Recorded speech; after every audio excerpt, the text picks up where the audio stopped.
Oi, gente, boa tarde. Tudo bom? Vamos dar início, né? Nosso compromisso às 17h10. Quero começar me apresentando. Sou a enfermeira Gabriela, trabalho com controle de infecção aqui na Santa Casa de Itabuna e também sou uma das idealizadoras do projeto do CCHD. E hoje a gente vai dar continuidade, né, às nossas atividades, falando um pouquinho de medidas preventivas relacionadas à PAV, infecção do trato urinário e infecção de corrente sanguínea associada ao catéter.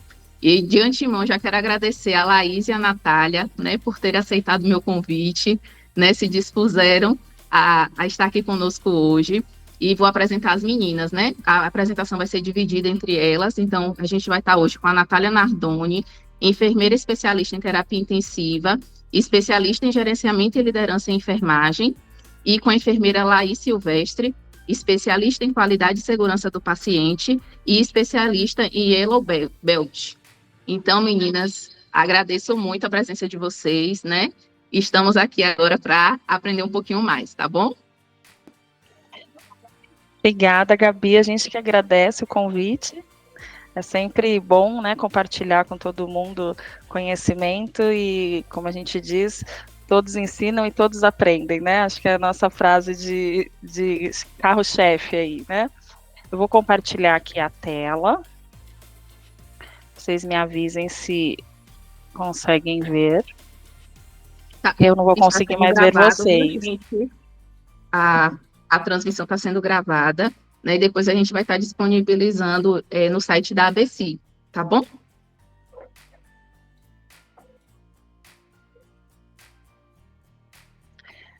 Bom, a Gabi já falou aí todas as nossas qualificações, né? Não está compartilhando ainda? Foi? Está começando. Perfeito. Fora isso que ela falou, nós duas somos consultoras, né, no projeto Saúde em Nossas Mãos, pelo PROAD SUS, e a gente traz um pouco da nossa experiência e de tudo que a gente compartilha com os hospitais, que a gente tem a responsabilidade aí de levar nosso conhecimento e fazer com que eles diminuam as infecções na UTI. Então, eu passo a palavra primeiramente para a Natália, para ela iniciar com a apresentação. Boa tarde a todos. Eu abri as câmeras aqui, vi uns rostinhos bem conhecidos já. É um prazer estar com vocês. Então, essa conversa hoje, gente, é para a gente falar um pouco das infecções relacionadas à assistência à saúde, né? E a importância que esse assunto tem dentro da nossa vivência. Pode passar o próximo, por favor, lá. Então, o que são as infecções relacionadas à assistência à saúde, né? Elas são conhecidas como infecções nosocomial ou hospitalar, e é uma infecção que ocorre em um paciente durante todo o processo de atendimento em um hospital ou em um estabelecimento de saúde, né? Que não estava presente ou em incubação no período da admissão. Essa é a definição segundo a Organização Mundial de Saúde. Ela representa um evento adverso mais frequente e todos os dias as viras resultam em internações hospitalares que são prolongadas, com o aumento da resistência dos micro-organismos e dos antimicrobianos, né? E um enorme custo adicional para o sistema de saúde. Então, alto custos para os pacientes e familiares e mortes desnecessárias. Então, só por esse contexto a gente consegue ver que evitar essas infecções, elas vão trazer alguns ganhos para o sistema de saúde como um todo e para o paciente e sua família. Falando um pouco dessa infecção relacionada à assistência à saúde no ambiente de terapia intensiva, né, as principais topografias que a gente mensura isso é em corrente sanguínea, né, infecção primária de corrente sanguínea laboratorialmente confirmada, infecção do trato urinário associada ao uso do catéter vesical de Demore e pneumonia associada à ventilação mecânica, né? E aí eu trouxe algumas dicas aqui para vocês, né? Alguns apontamentos. Por exemplo, sobre corrente sanguínea, nos Estados Unidos, a mortalidade atribuível a essa síndrome realmente ultrapassa de 10%, podendo chegar a 25% em pacientes em maior risco. Se a gente for olhar aqui para o Brasil, estima-se em 40% de taxa de mortalidade de pacientes com infecção de corrente sanguínea. Se a gente for falar para Itu, A infecção do trato urinário, ela é responsável por 35 a 45% das iras em pacientes adultos. E quando a gente fala sobre PAV, a mortalidade global nos episódios de pneumonia associada à ventilação mecânica, ela varia de 20% a 60%. Então, são infecções muito presentes dentro do cenário de terapia intensiva, que a gente precisa olhar para isso, né? Elas representam, como a gente, como já vimos no slide anterior, é um evento adverso, né, e que a gente pode prevenir, né? Então, trabalhar na prevenção dessas infecções é fundamental para que a gente consiga uma melhor experiência do paciente, do nosso colaborador e também de como isso acontece dentro do ambiente de terapia intensiva. E como prevenir, né? Tanto hoje se fala muito, né, sobre os bundles, né, que são pacotes de cuidados. A gente tem no projeto Saúde em Nossas Mãos trabalha muito com esse conceito.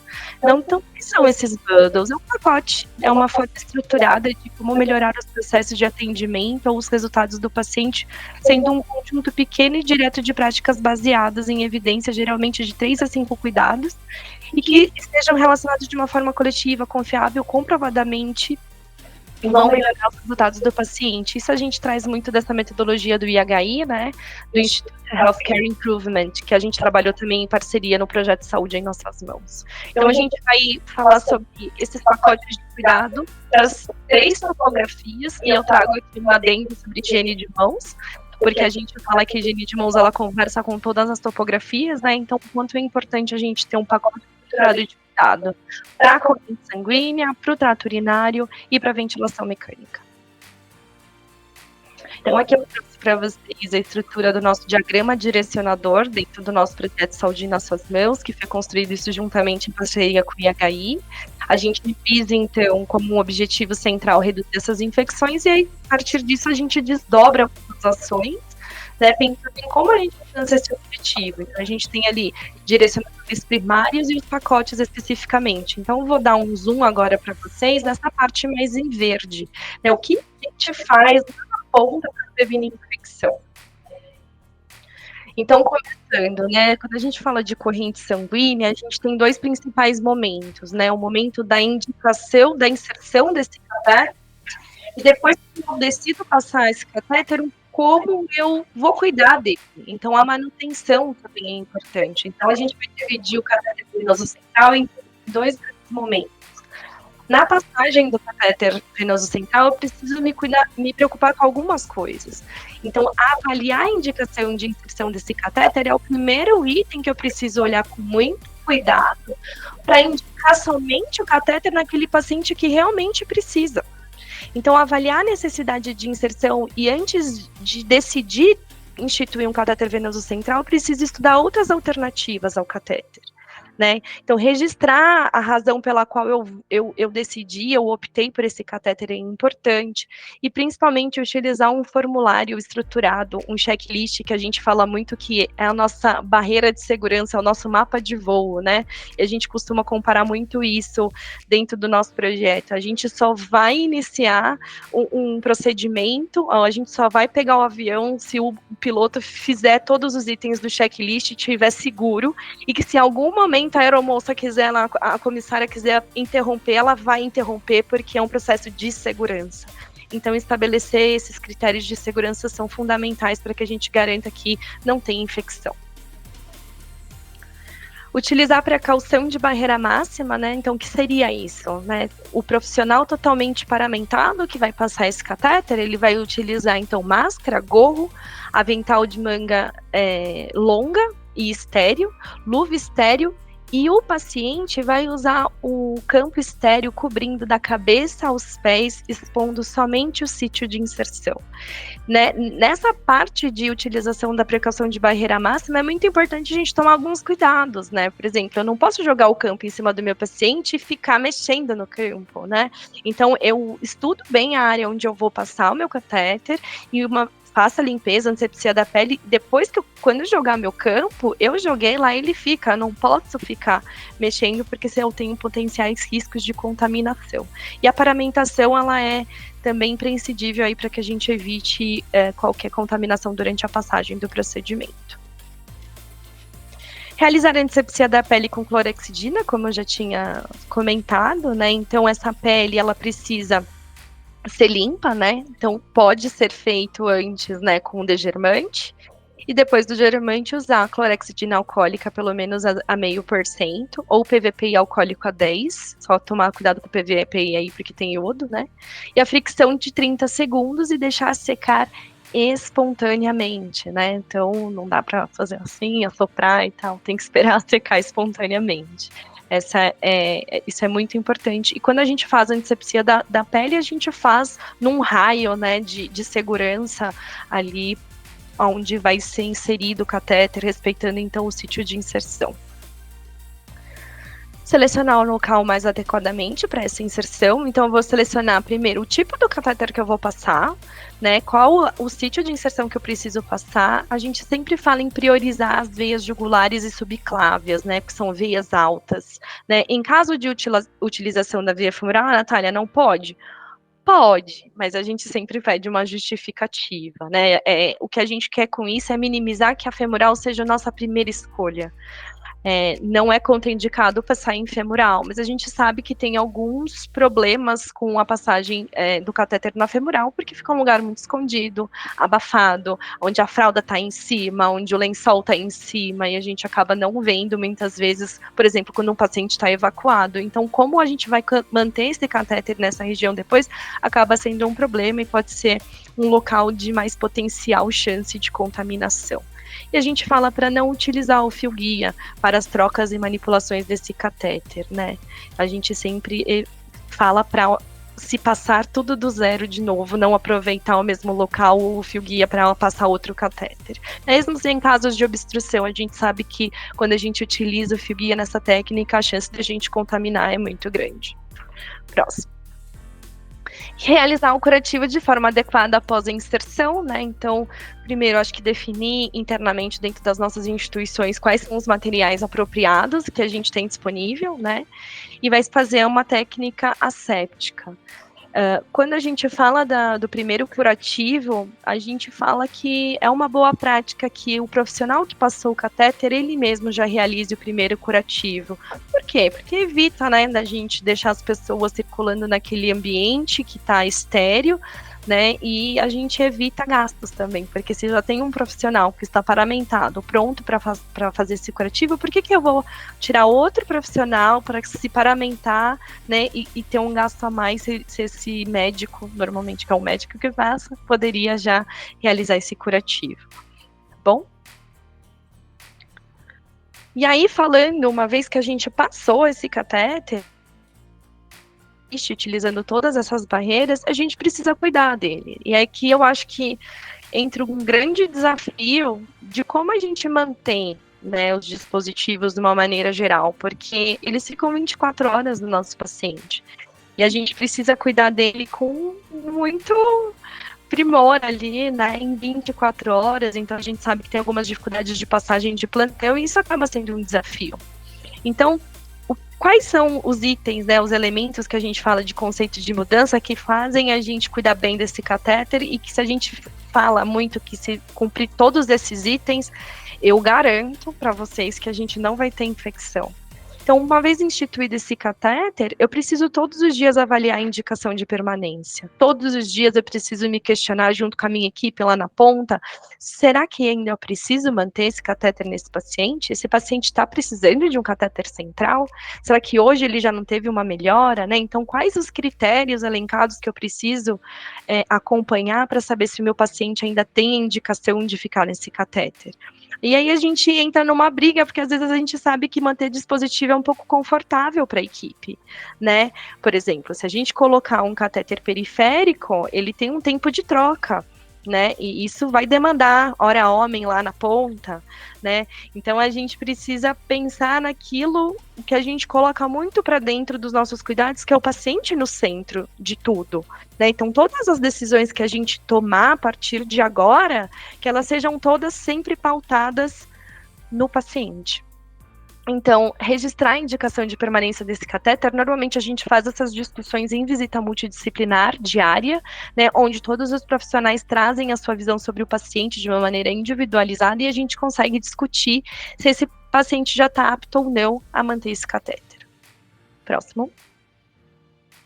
Aderir à técnica asséptica no manuseio do catéter. O que é isso? A gente fala sobre fazer aqui, então, uma desinfecção dos conectores, ou seja, da portinha lá de entrada do catéter. A gente usa uma palavra em inglês que fala scrub the hub, né? O que é o scrub the hub? Scrub the hub é nada mais, nada menos do que fazer essa limpeza e essa desinfecção dos conectores, sempre antes e após o acionamento do hub, né? Então, como que eu faço isso? Ou com um álcool suave, ou com álcool a 70% e uma gaze estéril, que deve ser, então, umidificada ali para a gente aplicar movimentos que sejam firmes, circulares e unidirecionais de forma mecânica, então, fazendo uma fricção mecânica ali de 5 a 15 segundos, né? Então, a gente normalmente dá a dica de vai segurar a ponta do catéter, eu vou contar 1001, 1002, 1003, 1004, até 1010, que isso dá 10 segundos, para a gente, então,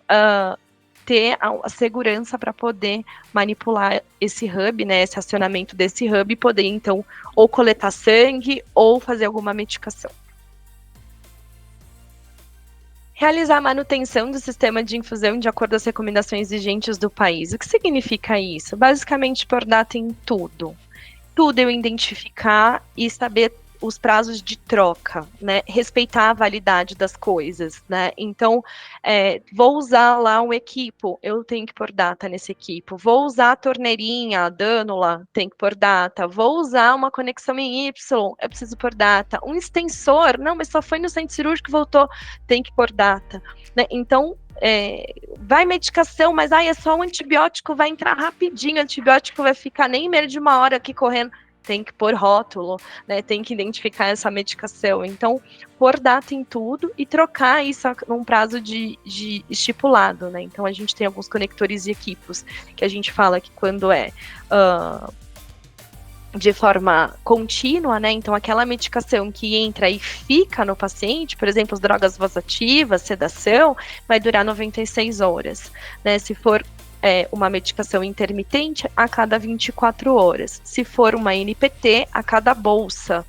Se for um equipo de propofol, alguma medicação mais densa, mais gordurosa, a gente usa a cada 12 horas. E vai trocar principalmente aqui uma coisa que a gente acompanha muito nas instituições que nós acompanhamos, a troca da PAI, né? Dos equipos de monitorização hemodinâmica, quase a gente encontra que as instituições não trocam isso, e precisa trocar, então, o equipo a cada 96 horas, né, datar o soro ali da PAI direitinho, né, e trocar esse soro, porque é uma solução a cada 24 horas, e proteger, então, a inserção desse catéter sempre com material impermeável durante o banho. Então, são algumas questões que a gente precisa se atentar e tornar visível a comunicação, né? É só por data, mas, por exemplo, a gente tem algumas questões assim, eu vou pôr a data da instalação ou a data da troca. Então, assim, são algumas dúvidas que a gente acompanha. Desde que esteja datado, que vocês internamente consigam se comunicar, é importante a gente colocar a data. Se eu vou colocar a data da instalação e da troca, beleza. Se só vou trocar a data da troca, beleza. Mas todo mundo tem que falar a mesma língua. E avaliar as condições do curativo, né? Como que eu avalio as condições do curativo, né? Foi isso que eu falei para vocês que acaba sendo muito desafiador, porque a gente faz o curativo e a gente, normalmente, nos hospitais que nós acompanhamos, assim, Natália, dei banho no paciente, já fiz o curativo e ficou tudo ok. Tá, e depois de 3 horas que eu dei o banho, como tá esse curativo? E depois de 6 horas, como ele continua? E depois de 12? E depois de 24 horas? Então, a gente precisa acompanhar esse curativo mais de perto, né? Então, a gente precisa tomar alguns cuidados. O que eu espero, né? Eu espero definir, então, os materiais padronizados da minha instituição, para eu saber que todo mundo faça a técnica adequada e correta, e igual, então, padronizar isso. Vou trocar os curativos com um intervalo de tempo adequado, né? Então, a gente tem hoje preconizado que se eu for fazer um curativo convencional, que usa gás e micropor, por exemplo, estéreo, tá, pessoal? Estéreo, eu vou trocar a cada 24 horas. Se eu já usar uma cobertura impermeável, eu posso deixar esse curativo por 7 dias.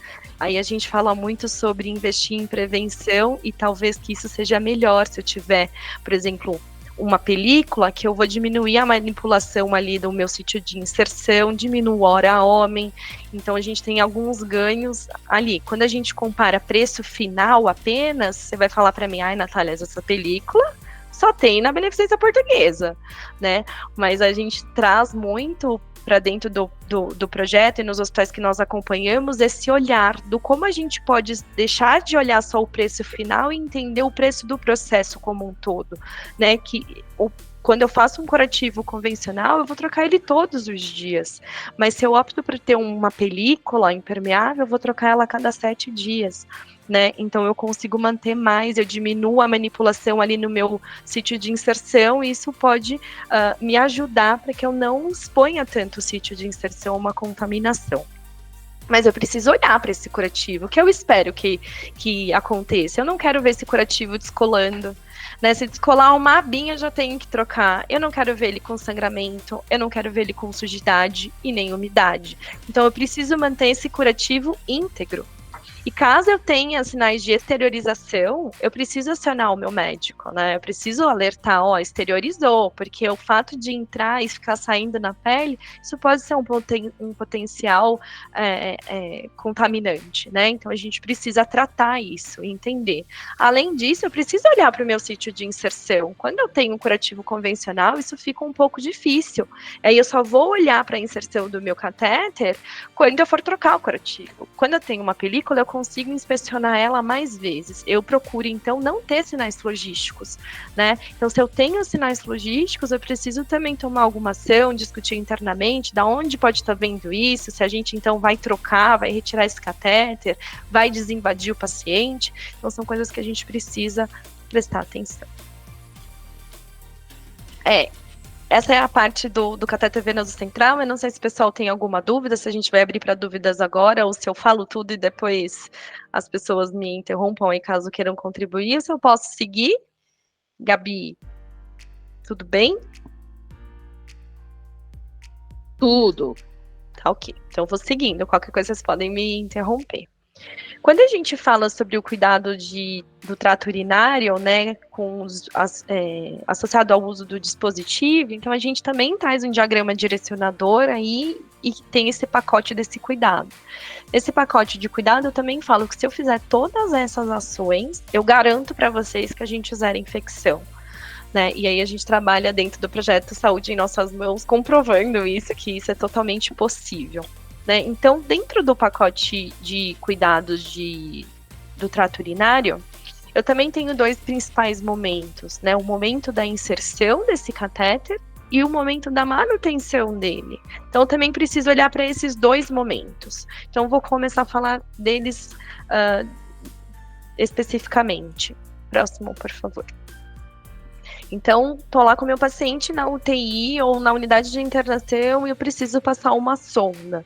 Primeira coisa, eu vou indicar o uso desse catéter de uma forma apropriada. Por que esse paciente está precisando usar a sonda? Então, quais são os critérios que me fazem, né, decidir optar por essa sonda? É um paciente que está com uma mulher que tem uma lesão grau 4 em sacra, talvez eu precise passar um catéter. É um paciente cirúrgico, é um paciente que está hemodinamicamente instável, precisando de um débito rigoroso, um controle rigoroso de diurese para a gente compor balanço hídrico.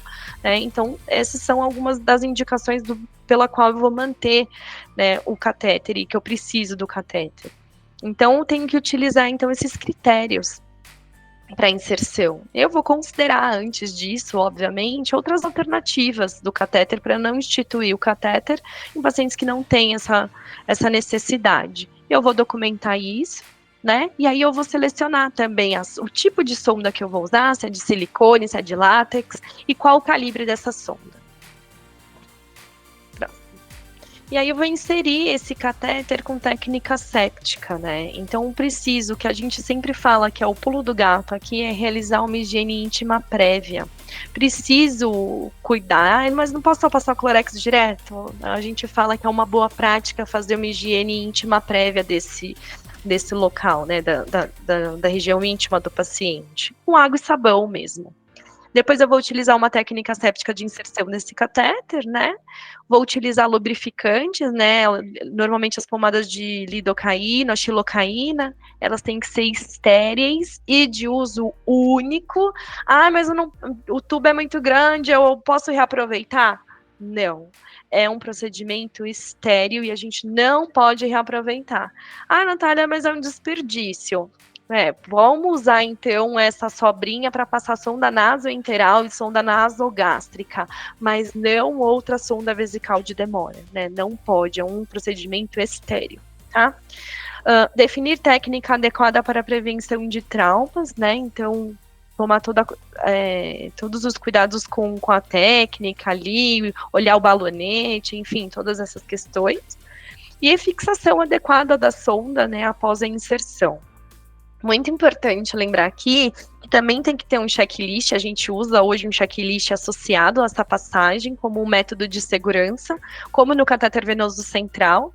E é muito importante que quem que quem passe o catéter não seja a mesma pessoa que vai auditar, né? Que seja sempre um terceiro, um observador, para poder interromper mesmo, porque muitas vezes quando a gente está na passagem, primeiro que a gente não quer se auto anular, né, ou se autodeflagrar no sentido de eu errei. Não, eu acho que eu passo uma sonda maravilhosamente bem, então eu nunca vou falar que eu errei, que eu me contaminei. Então eu preciso que outra pessoa olhe e fale, olha, você encostou a luva, na hora que você calçou, você segurou, caiu fora do campo, molhou o campo, né, então eu preciso dessa pessoa olhando para mim. Então, sempre utilizar um checklist associado à passagem do catéter. Manter o sistema de drenagem fechado, então aqui já começo com, depois que eu instituí esse catéter, eu indiquei ele adequadamente, e eu iniciei a passagem técnica séptica bonitinho, ele vai permanecer ali, como eu cuido dele depois.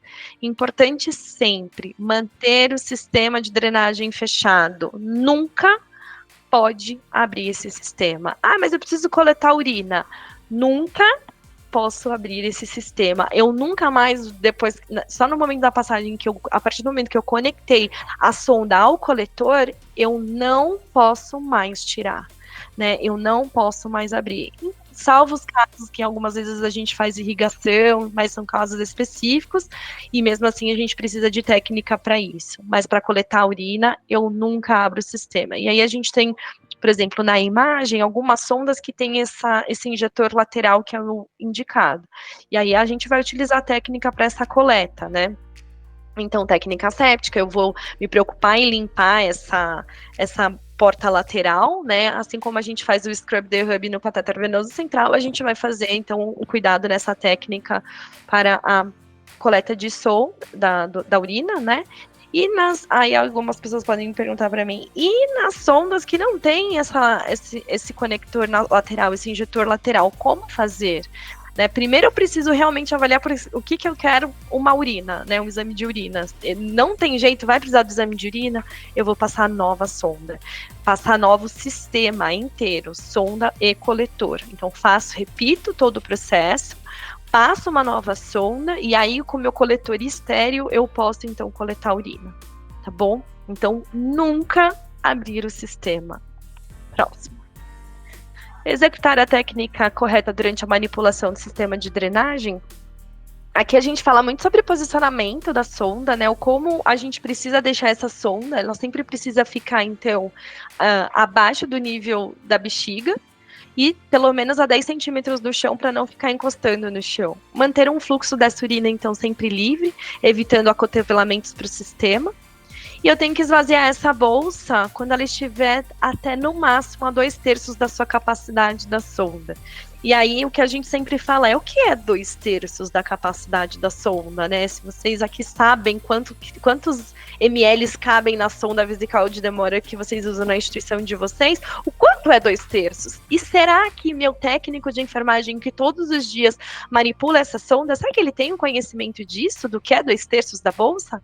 Então, a gente sempre aplica para dentro do projeto e fala o quanto a gente precisa trabalhar com coisas lúdicas e visuais para a equipe entender o que é 2/3 da bolsa, né? Então, eu A gente tem aqui no projeto algumas marquinhas que a gente faz na sonda ali de vermelho, de caneta vermelha. Olha, quando chegar em 1.300, aqui é 2/3 da capacidade da bolsa. Não pode exceder a isso, tá?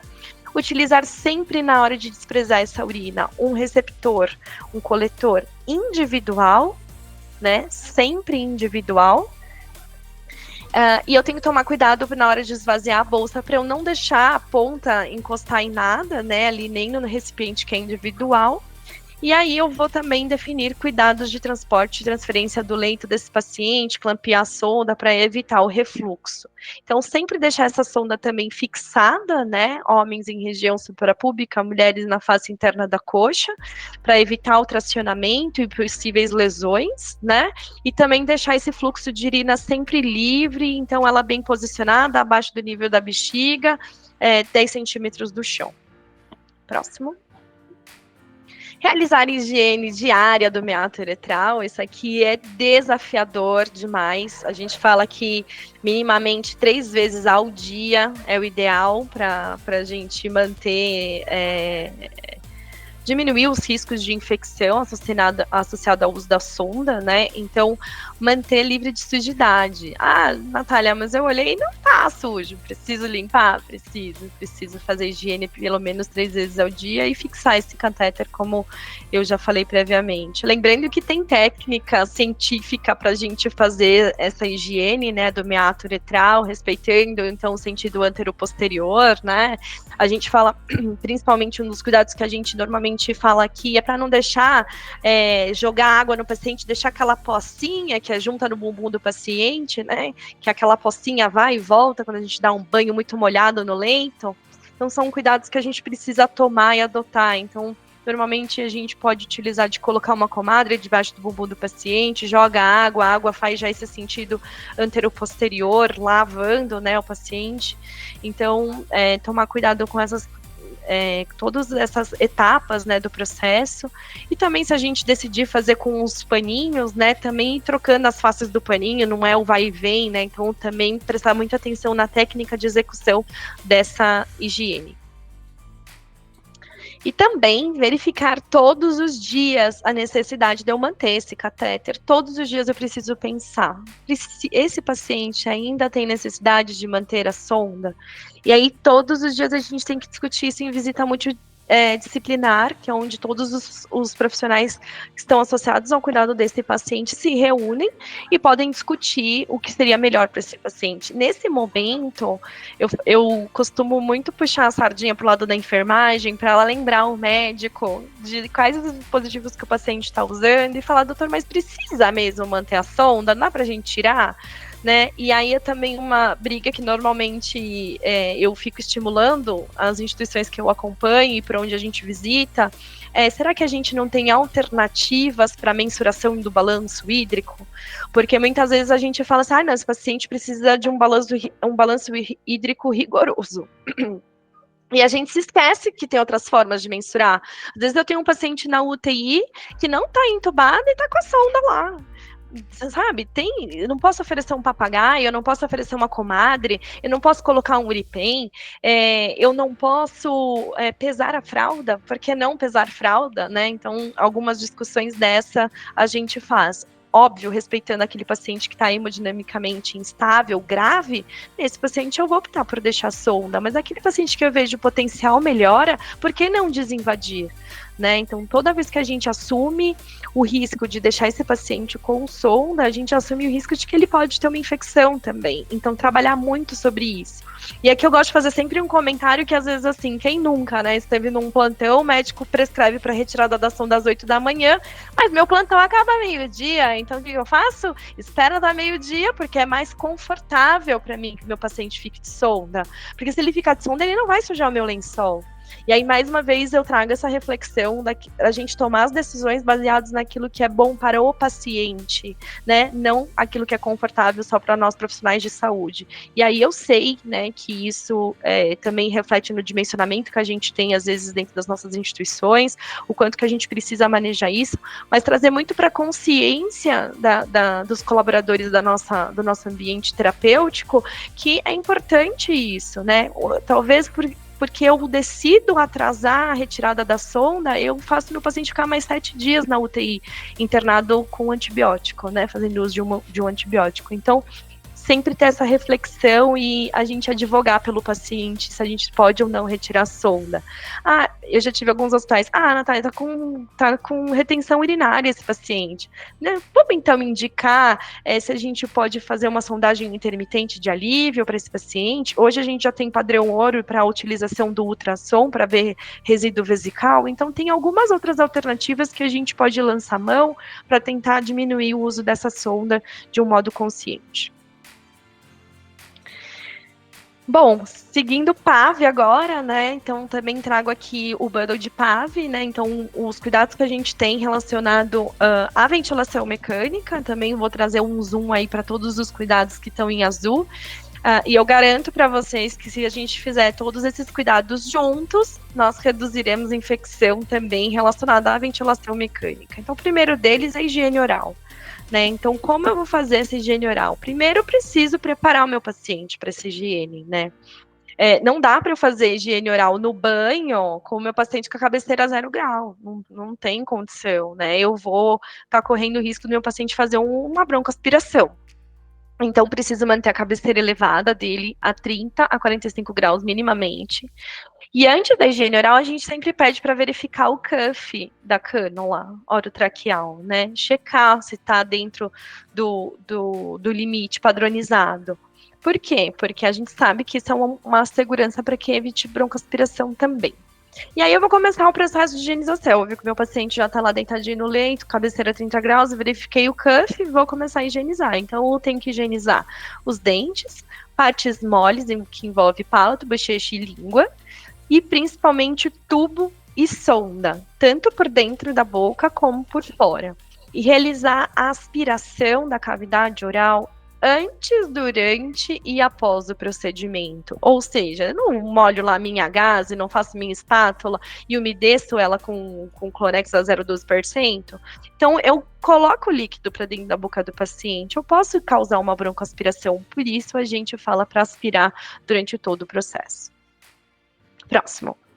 Manter a cabeceira elevada de 30 a 45 graus, isso é desafiador, porque é aquilo que eu falei sobre o catéter venoso central. Eu preciso manter isso em 24 horas. Normalmente o que a gente vê é que após as manipulações, né, eu vou fazer uma mobilização do leito, eu vou mudar meu paciente de decúbito, eu vou fazer algum procedimento, eu esqueço de deixar meu paciente posicionado, né, eu esqueço de deixar a angulação da minha cabeceira a 30 a 45 graus. O que ajuda muito, ter um sistema de angulação padronizado nas minhas camas. Natália, mas a minha cama não tem. Dentro do nosso projeto, a gente criou metodologias e testes para que a gente possa visualizar o que é 30 graus, né? Eu não posso olhar e simplesmente, eu acho que está 30 graus. Não, tem uma medida para isso, né? Tem o uso dos goniômetros, por exemplo, que trazem a medida fidedigna para mim de quanto que está a elevação dessa cabeceira. Evitar a sedação profunda, né? Então, implementar um protocolo que me direcione, guiado por meta, né? O quanto de sedação eu vou deixar no meu paciente, né? Hoje a gente usa muito a sedação guiada por meta, com escalas padronizadas de SAS ou RAS, né? Então, sempre considerar a adesão dessas escalas no ambiente de terapia intensiva e não esquecer de também escalas de dor, né? Nosso paciente entubado também tem dor e a gente também precisa controlar isso. E a gente precisa controlar o nível de sedação que permita que os pacientes sejam despertos quando estimulados, né? E a gente precisa considerar, então, o momento de verificação para isso, para esse despertar. Então, avaliar o nível de consciência e o controle da dor utilizando essas escalas. Aí aqui eu trouxe para vocês um modelinho de fluxograma de sedação que a gente usa. Então, por exemplo, a gente quer uma meta para o nosso paciente. Então, eu espero que o meu paciente fique numa meta de sedação num RAS de 0 a -2. RAS de 0 a -2, mais uma vez, isso é importante trabalhar com a equipe da ponta, principalmente a equipe de enfermagem e fisioterapeutas, porque são eles que estão lá dia a dia no leito, né? O médico normalmente ele só é acionado para dizer quanto de sedação vai ficar, e ele não passa muito tempo no leito. Então, é importante a gente saber qual é a meta. Então, eu espero ter um paciente tranquilo, que quando eu chamar, né, paciente Natália, ela abre o olho e logo ela volte a dormir. Lembrando que tem as suas exceções, tá, pessoal? mas um paciente que seja elegível para manter esse RAS de 0 a -2, então eu vou tentar programar a sedação. E aí, se ele é elegível para ter esse RAS, então eu vou programar. E aí eu começo a fazer o despertar diário, não mais interrompendo totalmente a sedação, mas eu vou baixando ela à metade, de pouquinho em pouquinho, e vendo como que meu paciente reage. Uma das coisas que a gente percebe que normalmente a gente toma conduta numa visita multi durante a manhã e a gente esquece depois de avaliar quanto está o RAS desse paciente. Então é importante a gente voltar para a reavaliação, né, para eu entender se meu paciente teve alguns sinais que me dizem que eu preciso aumentar essa sedação, ou que se ele ficou bem, eu posso continuar desmamando, porque eu quero ver nível neurológico e eu vou preparar ele para um desmame. Né? Se eu não faço esse desmame de sedação, eu atraso a extubação do meu paciente. Né? Óbvio que, primeira coisa, eu preciso corrigir a causa do problema que levou meu paciente na UTI para tomar essa decisão. Mas é importante a gente olhar para isso e todo mundo falar a mesma língua. Próximo. E aí, como eu falei, né, verificar diariamente a possibilidade de estubar meu paciente. Ele precisa do tubo ainda? Por que eu intubei, né? Eu vou já corrigir a causa principal do meu paciente? Ainda não? Então, utilizar os critérios clínicos, né, laboratoriais, o TRE, né, os testes funcionais, para avaliar a possibilidade de extubação. Eu tenho que registrar isso. E ter um protocolo de desmame de ventilação mecânica, onde o plantão da manhã, tarde e noturno, todo mundo se converse. Porque muitas vezes o que a gente vê é que o médico da manhã em visita multi decide algumas coisas, só que à noite a gente dá aquela, não quero esse paciente muito agitado, melhor ele dormir a noite inteira, e aí eu dou uma pesada mais na sedação. E aí quando a gente chega no dia seguinte, a gente tem que correr atrás de tudo de novo. Então isso vira cíclico, né? Então a gente tem que pensar de novo, a reflexão no bem-estar do nosso paciente sempre. Incorporar, então, o teste de respiração espontânea ao checklist de visita multiprofissional, para a gente sempre questionar se esse paciente é elegível para fazer o teste ou não e como ele evolui no teste. E ter protocolos, então, de uso de ventilação não invasiva, né? Então, também sempre optar por outros tipos de ventilação antes da intubação. Próximo. E trouxe o modelinho do teste de respiração espontânea para vocês, né? Observação de alguns critérios para interrupção do teste, né? Então, quando o meu paciente estiver com uma frequência respiratória maior do que 35 respirações por minuto, uma frequência cardíaca maior do que 140, ou uma frequência, ou uma pressão arterial sistólica maior do que 180 ou menor do que 90. Agitação psicomotora, sudorese, rebaixamento do nível de consciência, aumento excessivo do esforço respiratório, todos esses são indicativos de que eu preciso interromper meu teste, né? Meu paciente não está bem para continuar nesse desmame. Próximo. Outro cuidado importante é manter a pressão do balonete da cânula orotraqueal, então, de 25 a 30 centímetros de água, né? Então, manter a pressão desse balonete ela é muito importante. Eu preciso mensurar isso pelo menos uma vez a cada 6 horas, ou antes e após o banho, higiene oral, né? E principalmente as mobilizações do paciente, transferências, levei para o exame e voltei, a gente sabe que tem algumas perdas de pressão, então é importante avaliar nesses momentos. E a gente sempre fala para tentar casar, né? Já que eu sei que eu vou fazer higiene oral e eu preciso já mensurar o balonete, eu já combino ali com o meu fisioterapeuta dele já olhar antes de eu começar o meu banho para manter melhor a segurança. E registrar essas medidas sempre. E manter o sistema de ventilação mecânica conforme as recomendações vigentes. O que é isso, né? A gente não mais fala para trocar os circuitos com regularidades, né, ou com períodos. A gente só troca o circuito caso eles estejam sujos, né, e a gente precisa manter esse circuito com o mínimo de condensado possível. Então, o que eu falo? Gotículas, elas são aceitas. Pocinhas d'água, não. Né? E eu preciso usar também um sistema, por exemplo, o filtro HMF, ele me ajuda para que eu umedeça, filtre e aqueça o ar. Então, quando eu tenho o condensado, as presenças das gotículas, isso mostra para mim que meu filtro está exercendo o papel dele e a função dele. Isso é bom. O que eu não posso, o que eu preciso inspecionar é exatamente se eu vou ter pocinhas no meu circuito. E por isso que eu preciso, então, levar até os copos coletores, né? E eu preciso me tirar essa presença de condensados. Outro cuidado importante é o como eu posiciono isso, né? Como eu vou posicionar o meu circuito. Então, deixar ele sempre em 90 graus, né? Então, aqui tem uma imagem que a gente colocou, né? Sempre em 90 graus, para ele poder exercer toda a área do filtro ali e também não favorecer essa presença dessas pocinhas, principalmente quando você usa a traqueinha ali.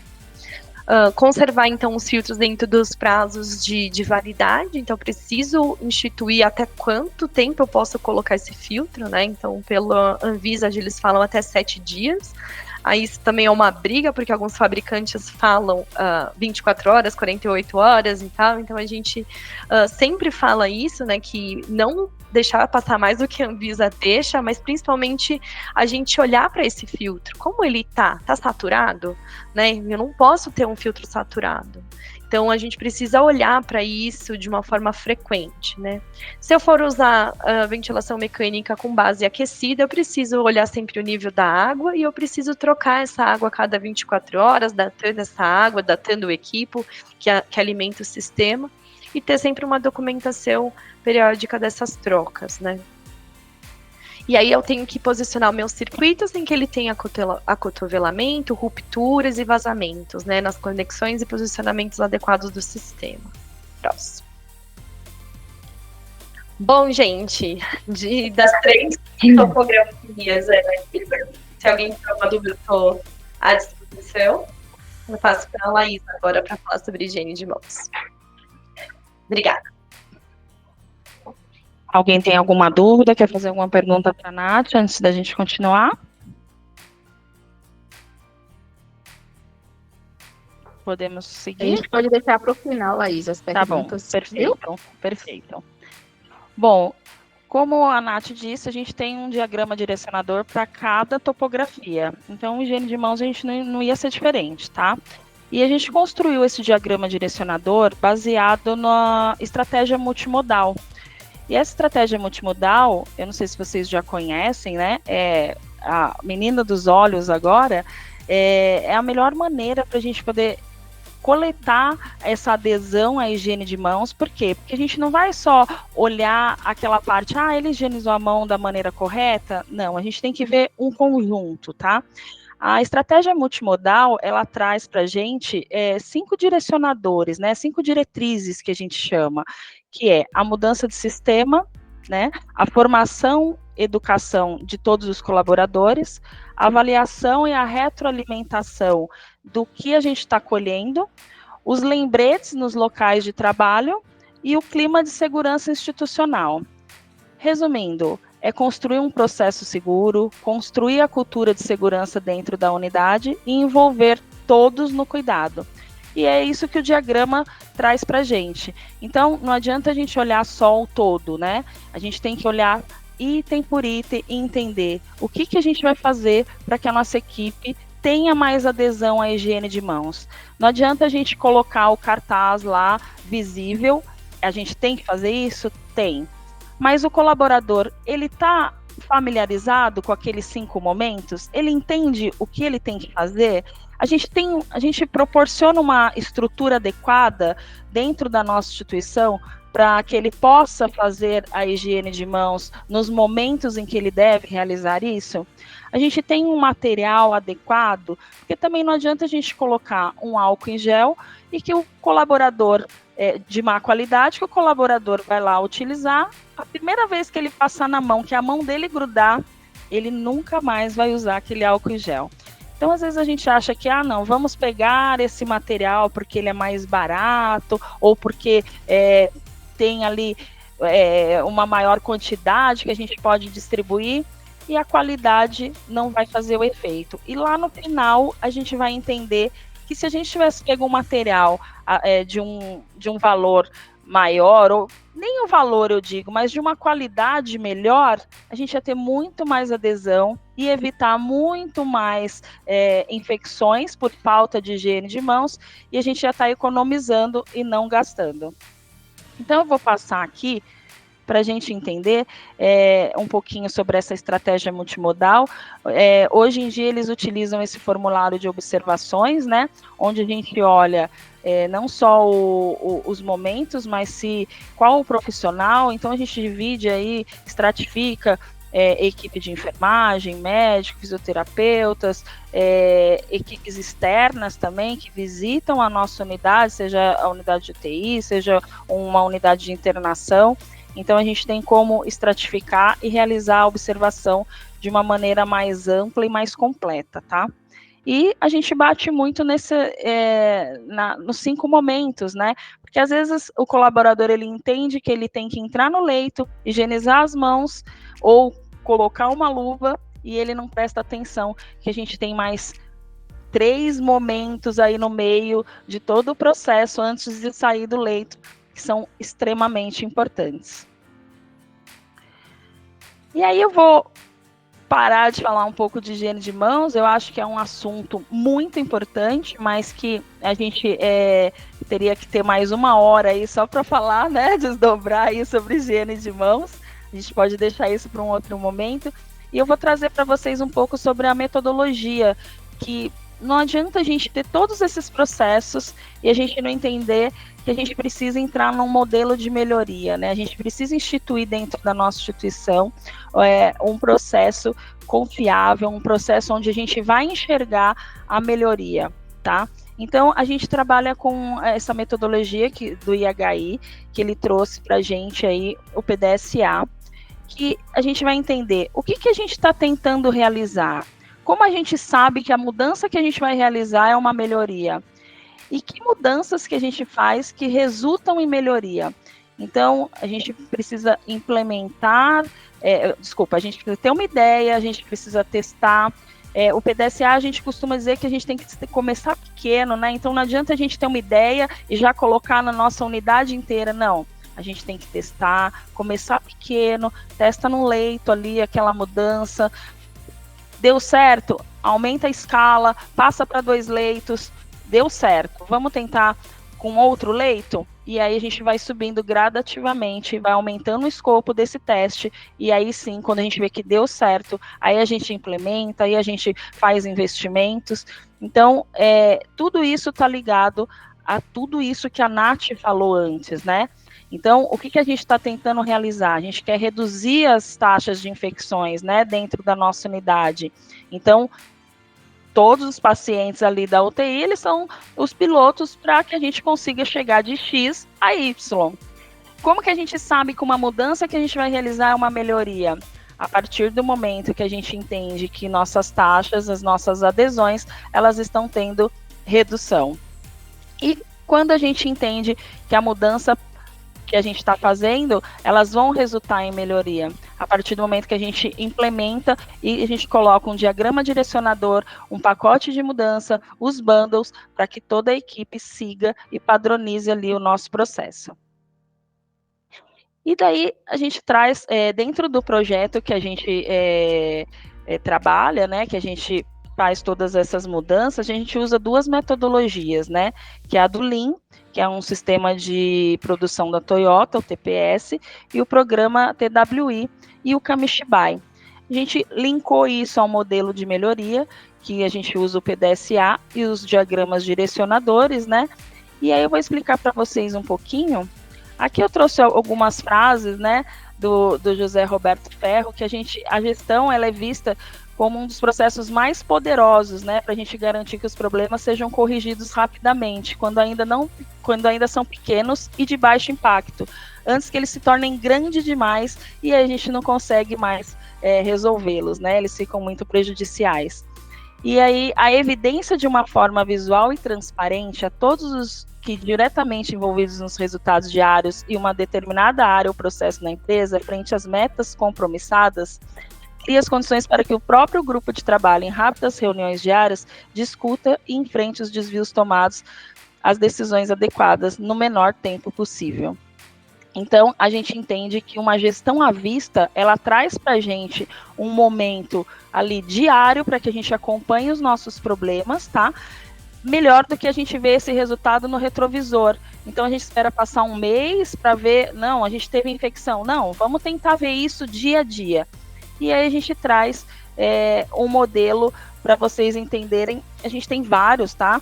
Vários controles ali de visuais, várias gestões à vista, mas a gente traz para vocês o quadro Kamishibai, que é uma ferramenta que a gente utilizou no projeto e que deu muito certo, tá?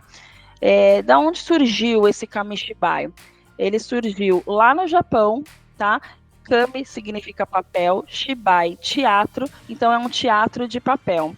Ele apareceu com o objetivo de ensinar as crianças e os analfabetos contando uma história ali pequena nos palcos, né? Então, o Lean, né, que o Kamishibai começou ali, onde ele foi utilizado, foi uma ferramenta de gerenciamento de processos. E ele trouxe muita melhoria na produção da Toyota. E aí a gente transformou isso em uma melhoria para a área da saúde. Vamos ver o que a gente consegue fazer com o quadro Kamishibai, trazendo aí um conceito mais visual, e a gente tirou lá da fábrica esse conceito e começou a executar ele dentro de um hospital. Como que a gente pode trazer esses conceitos de mudança para a parte da saúde? Então a gente criou um quadro de gestão à vista, o quadro Kamishibai, que a gente chama, né? Então a gente fez um quadro para cada topografia, onde a gente tem todos esses itens aí que a Nath parou de compartilhar? Não, está compartilhando. Todos esses itens que a Nath explicou, a gente traz item a item nos nossos cartões, que a gente chama, né, os nossos CCPs, que são os nossos cartões de confirmação de processo, e a gente tenta fazer uma análise diária, onde todos os dias a gente colhe os cartões, os 14 cartões dos pacotes do bundle, e a gente consegue ver diariamente onde estão as nossas fragilidades.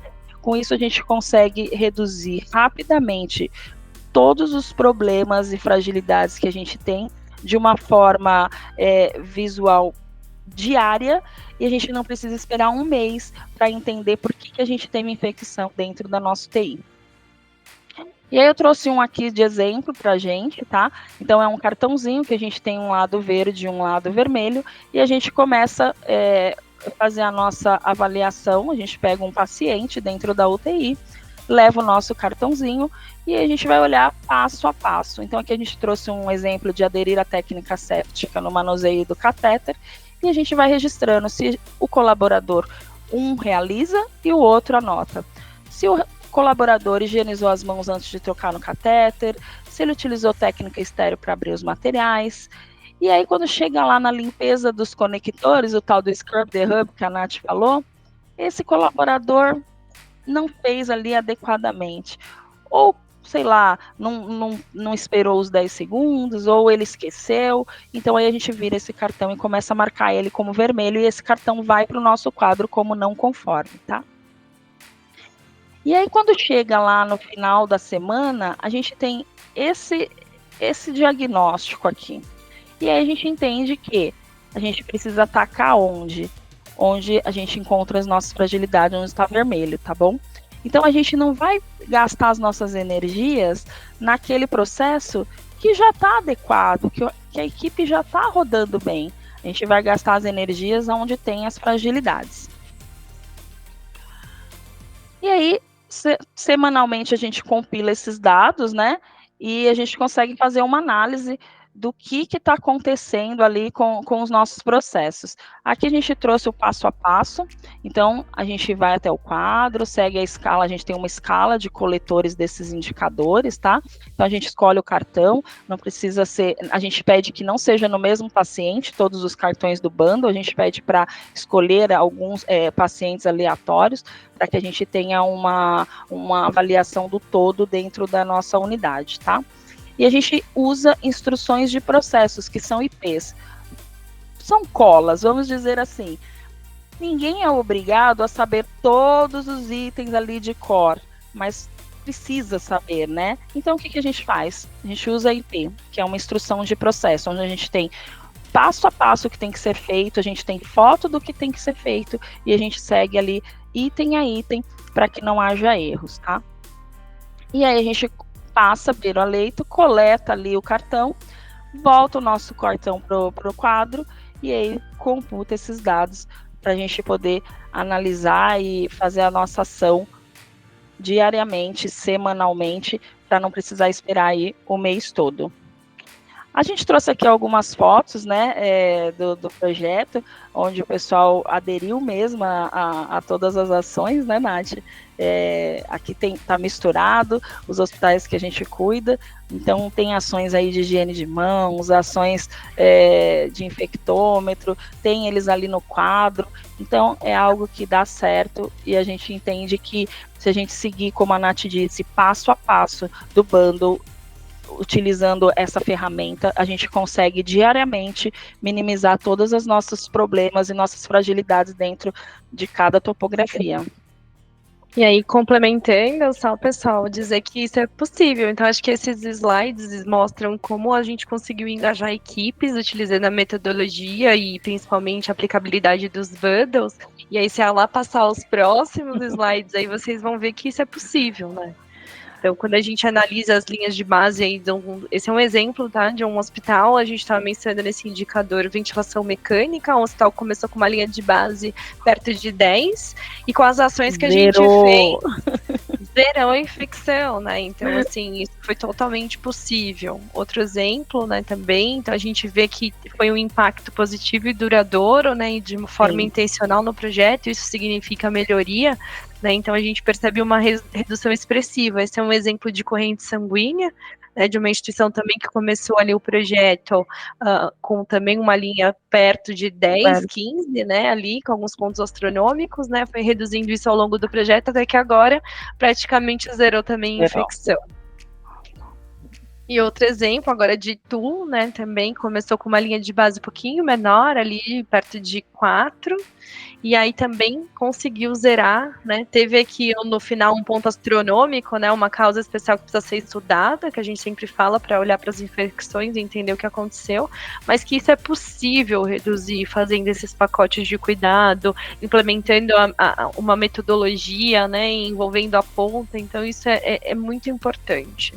E a gente entende, vocês podem ver que teve esse ponto astronômico, mas a gente entende que eles conseguiram estabilizar o processo deles, né? Ah, mas a gente teve essa infecção. Ok, pode ter sido um paciente mais crítico, pode ter sido alguma falha realmente no processo, né? E ali, o quadro tá ali para mostrar para eles. E chega um momento em que fica tão ali enraizado dentro da equipe que eles não vão precisar mais do quadro, né? Eles já vão entender como deve ser feito o processo e o que deve ser feito. Vão rodar os PDCAs, os testes de melhoria dentro da UTI, e eles vão entender que, tá, a gente teve essa infecção, o que a gente precisa fazer para melhorar? Qual foi a fragilidade? Eles não vão mais bater cabeça. Então, isso é o importante, né, desse método. Aí a gente trouxe, a gente gosta de ficar vendo essas fotos, eu acho que é um orgulho para a gente entender que através de ferramentas, a gente traz muitas ferramentas aí de qualidade para eles, que não adianta também a gente só pensar ali na prática, né? Na assistência, na prática. Não, a gente precisa entender, a gente precisa conversar, a equipe precisa entender. Então, de repente, usar ali um 5S, 5 porquês, né? 5W2H, um diagrama de Ishikawa. Tem várias ferramentas ali da qualidade que a gente pode utilizar para levantar os nossos problemas e entender quais são as nossas fragilidades e o que a gente pode fazer para melhorar, tá? Aqui tem algumas ações também que a gente resolveu colocar e a gente traz de novo que é possível, gente. São gráficos de vários hospitais, então não é só de um. Então a gente consegue sim zerar as nossas infecções, tá bom? Deixa eu parar de compartilhar para ver a carinha de vocês que eu não tô vendo ninguém. Parou de compartilhar? Parou sim. Eu dei uma corrida aí no final, porque a gente já tá passando do horário. Não, mas a gente vai mandar o material, tá? Depois para a Gabi compartilhar com vocês. Perfeito. Eu acho que o importante é vocês entenderem que tudo tá ligado, né? Seja o bundle ali na assistência, seja a ferramenta que a gente utiliza, seja os processos que a gente tem que se envolver. Tá bom?